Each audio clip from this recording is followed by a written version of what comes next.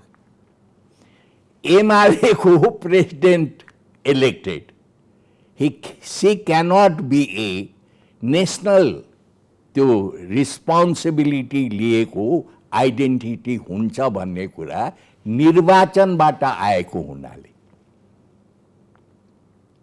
त्यो सबैको अभिभावक हुन्छ भन्ने कुरा हुँदैन रहेछ भनेर इतिहासले देखायो। एक नेपालको सन्दर्भमा होइन, विश्वको सन्दर्भमा छ। नम्बर 2, इलेक्सनको प्रोसेसको, हेड अफ स्टेटको इलेक्सनको प्रोसेसमा नेपाल जस्तो भू राजनीतिक महत्त्वको ठाउँ भएको हुनाले त्यो यहाँ द्वन्द्वको अखाडा हुन्छ।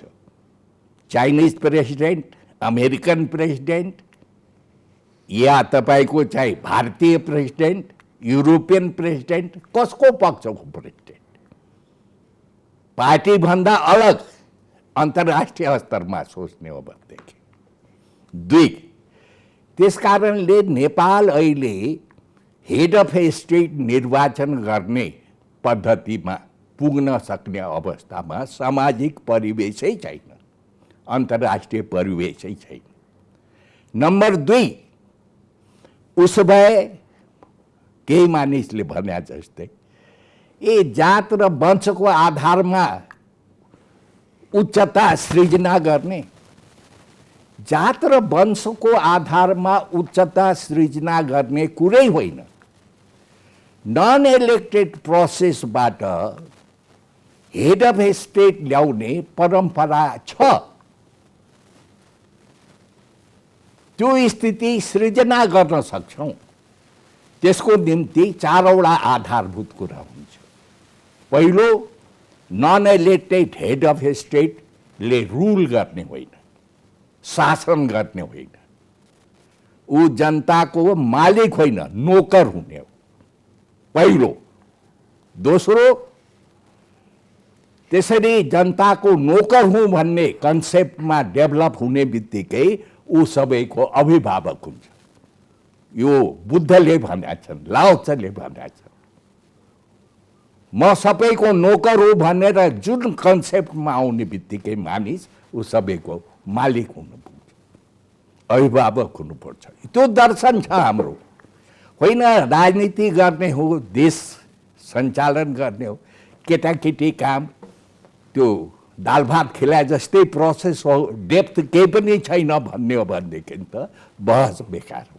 मान्छे जन्मिन्छ, खान्छ, सन्तान जन्माउँछ, मर्छ, पशु जस्तै। होइन, मानिसको विकासको उच्चतम बिन्दुमा प्रकृतिलाई साथ लिएर हिँड्ने हाम्रो यो मुलुक थियो, यसलाई त्यही बनाउनु पर्छ भनेर सोच्ने हो भनेदेखि त्यो गहराइमा जाने कि नजाने, त्यो मन्त्री भएर पैसा कमायो, त्यसले गाडी चढ्यो, उसले चाहिँ एकदम अरबपति भयो, त्यो खरबपति भयो, यतिमै मात्रै अल्झी राख्ने। What is nation? राष्ट्र के हो, राज्य के हो? नागरिक के हो सोच्दै नसोच्ने। अनि भारत विशाल देश छ, हामीभन्दा ठुलो, अमेरिका धनी छ, हामीभन्दा ठुलो। A citizen is citizen everywhere, he is equal.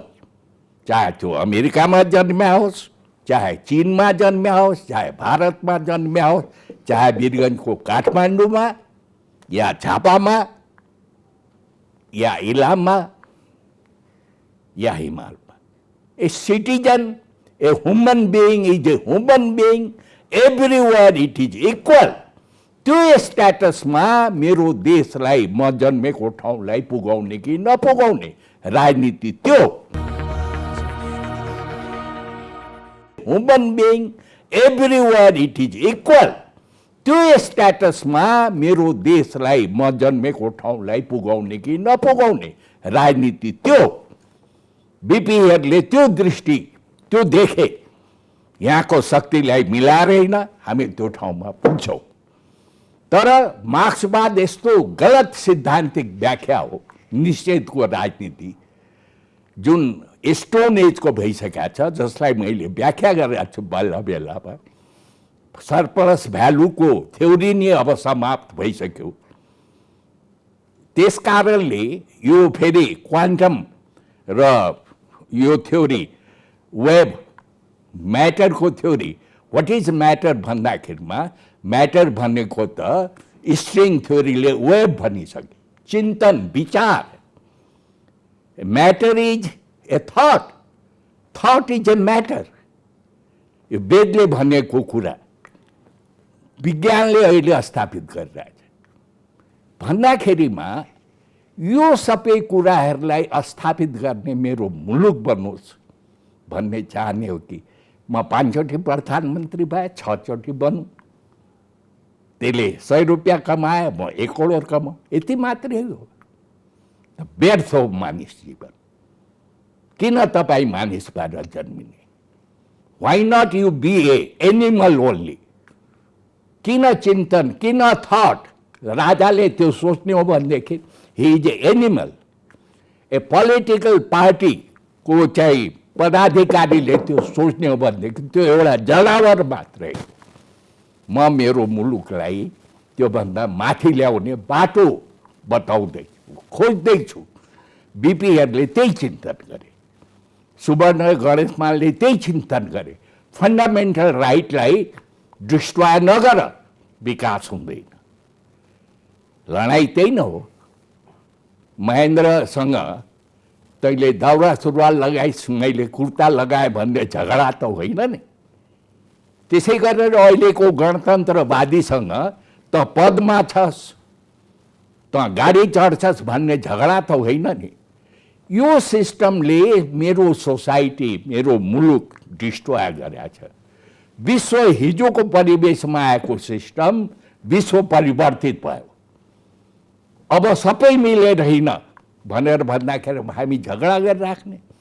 म गणतन्त्रलाई निर्दलको सन्तान भन्दैछु। निर्दलमा आधुनिकता निषेध र गणतन्त्रमा परम्परा निषेध। निषेध त यसमा पनि गर्यो।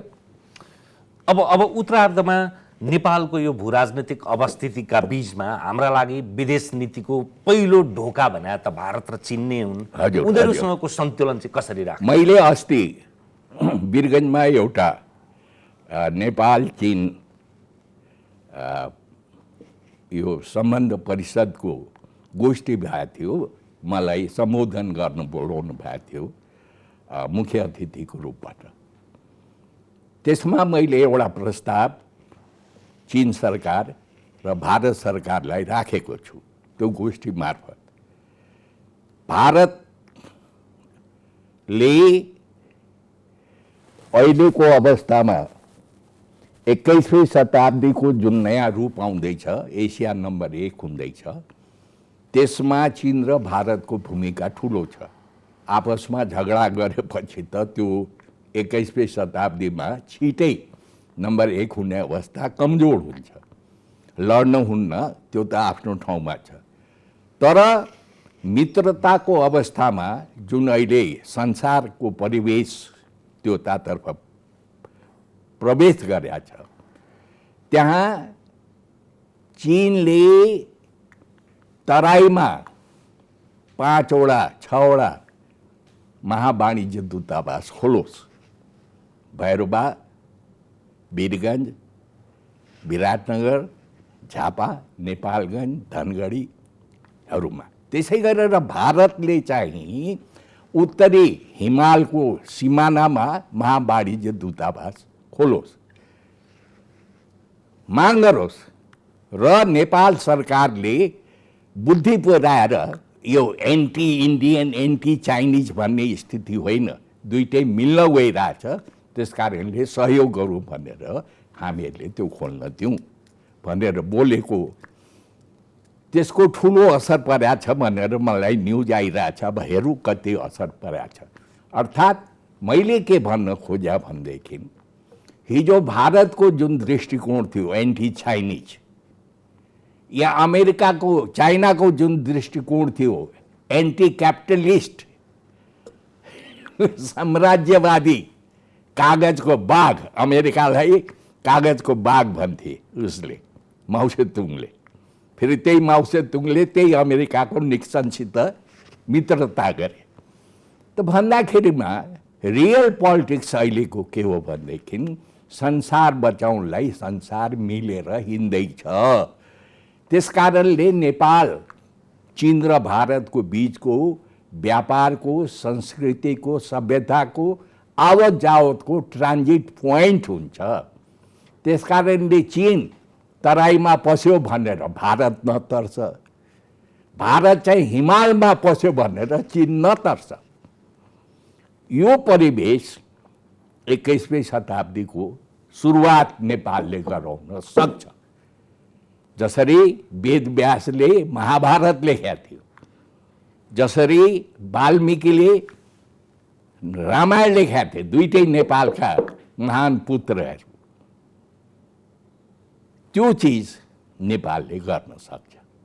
त्यसको प्रयोजन चाहिँ के? महावाणिज्य दूत त्यत्रो ठुलो सङ्ख्यामा के को महावाणिज्य दूत त्यत्रो ठुलो, हरेक नाकालाई प्रयोग गरिदिने, हरेक नाकालाई दुःख नहोस् जनतालाई, युपीको जनतालाई, बिहारको जनतालाई, बङ्गालको जनतालाई, त्यसै गरेर तिनीहरूको टिबेटको चाहिँ विभिन्न क्षेत्रको जनतालाई दुःख नहोस्। सबले कुदेर काठमाडौँ नै पुग्न पर्ने किन? सबले कुदेर पेकिङ नै पुगिराख्नु पर्ने किन? यो विभिन्न क्षेत्रमा खडा गर्यो भनेदेखि सांस्कृतिक आदान प्रदान पनि हुन्छ, अझ बढ व्यापक हुन्छ, बुझ्छ। तर यहाँ त भारत चीन विरोधी छ, चीन भारत विरोधी छ भन्ने सेन्टिमेन्टले नै ओभर गयो हो। त्यही भन्दैछु, अमेरिका र चीन मिल्ने बित्तिकै यो एमसिसी र बिआरआईको समस्या समाप्त हुन्छ। चीन घेर अमेरिका घेर भन्ने समस्या कहाँ रहन्छ? त्यसमा नेपाललाई लिएर जाने कि नलिएर जाने, विश्वलाई लिएर जाने कि नलिएर जाने। Nepal can do it, Nepal can lead it. चीन अमेरिका झगडा नगर, रुस चीन अमेरिका, भारतले त्यो रोल गर्न सक्छ। मोदीले गर्यो भनेदेखि बहुत राम्रो, होइन भनेदेखि भारत जोक्कर फाल्तु हुन्छ। अमेरिका र चीन भारतको सहयोगको बिना मिलिगयो भनेदेखि मोदीले चीनलाई पनि ठिक ठिक, अमेरिकालाई पनि ठिक ठिक, रुसलाई पनि ठिक ठिक बनिया जस्तो गरेर चल्दैन। अब एज अर्को आइसक्यो। भारतले आफूलाई इरिलिभेन्ट हुनुबाट बचाउन छ भनेदेखि चीन, अमेरिका, रुस मिलाउने काममा अग्रणी भूमिका गरोस्। Modi can do it, otherwise sideline लाग्छ, इन्डिया साइडलाइन लाग्छ। मेरो इन्डियाको धेरै मानिसहरूसित स्नेह छ, आदर छ, महात्मा गान्धीहरू जस्तालाई। त्यस कारणले त्यो साइडलाइन लागोस् भन्ने म चाहन्छु। कस्तो देख्नुहुन्छ? आउने दिन कसरी जान्छ? आउने दिन नेपालमा यो व्यवस्था त मरिसक्यो। हेर्नुहोस्, यो लास बोकेर हिँडिरहेछन्, डुङ डुङ गनाएको लास। तपाईँ नै भन्नुहुन्छ नि कुन चाहिँ अङ्ग चाहिँ यसको चाहिँ अलि चलिरहेछ। Kidney fail, heart fail, brain fail, न्यायपालिका फेल, व्यवस्थापिका फेल, कार्यपालिका फेल, प्रशासन फेल, सेना फेल, प्रहरी फेल, के बाँकी छ? विदेश नीति फेल, कूटनीति फेल, के बाँकी छ? त्यस कारणले यो त मरेको लाज। यसलाई बोकेर देश हिँड्यो भनेदेखि देश तबाह हुन्छ। जुन पार्टीले बोक्यो त्यो पार्टी सिद्धिन्छ। त्यस कारणले हाम्रो विचारमा मानवताको विकासको उच्चतम बिन्दुको जुन बाटो हामीहरूले देखाएको थियौँ, हाम्रो पूर्वजहरूले देखाएका थिए, पृथ्वीनारायणदेखि अहिलेसम्म धर्मलाई सँगै लिएर हिँड, राजा आफ्नो मनपर्दो नगर। मैले त विराज बखतीलाई प्रधानमन्त्री सोचेका थिएँ, तर जनताले त कालु पाडै भन्यो। Democracy in that age. तर अर्को फेरि एउटा कुरा छ, त्यो मदन भण्डारीसँगको गोष्ठीमा मैले र मदन भण्डारीले सँगै बोलेका थिएँ। यो 2047 सालको ऊ आइसकेपछि परिवर्तन निर्वाचनको तयारी हुँदै थियो, संविधान बन्दै थियो।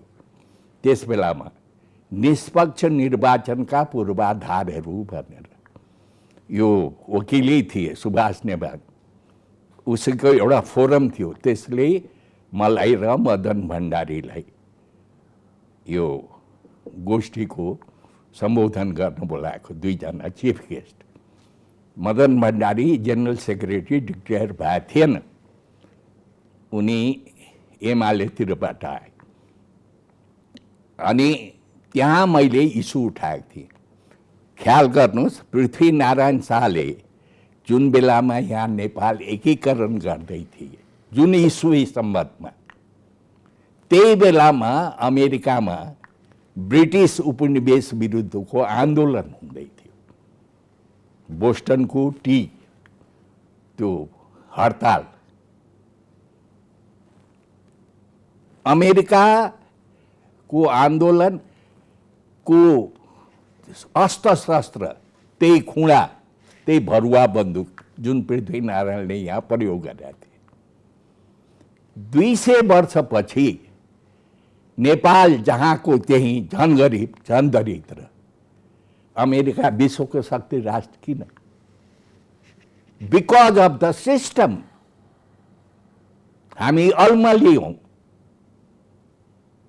डेमोक्रेसीमा जान सकेनौँ। बीचमा राणाशाही आएको छ 3 वर्षको, तर त्यहाँ स्वतन्त्र हुने बित्तिकै डेमोक्रेसीलाई लिएर मदन भन्दै थिए पछि मेरो जब तपाईँ र त्यो बहसको असर परेको छ भनेर म आज पब्लिकली भन्दैछु। एमाले सुनोस्, democracy was the fundamental thing. So multi party democracy एउटा पार्टी होइन। America became the first power of the world.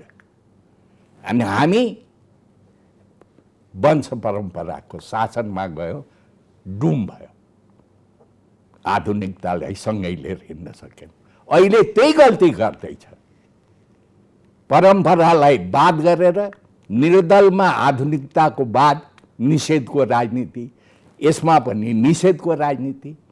राजा गन्हायो, राजाले चाहिँ के अरे पार्टी गन्हायो, उसले गन्हायो भन्ने, उसलाई गन्हायो भन्ने, यो विद्रोह अन्त्य हुन्छ। हस्, समय र संवादका लागि धन्यवाद यहाँलाई। धन्यवाद, समय दिनुभयो, धन्यवाद। हामीसँग हुनुहुन्थ्यो नेपाली कङ्ग्रेसका पुराना राजनीतिज्ञ देवेन्द्र नेपाली। आजलाई तमस्योमा ज्योतिर्गमयको यो श्रृङ्खला यति नै। हेर्दै रहनुहोला AP1। नमस्कार।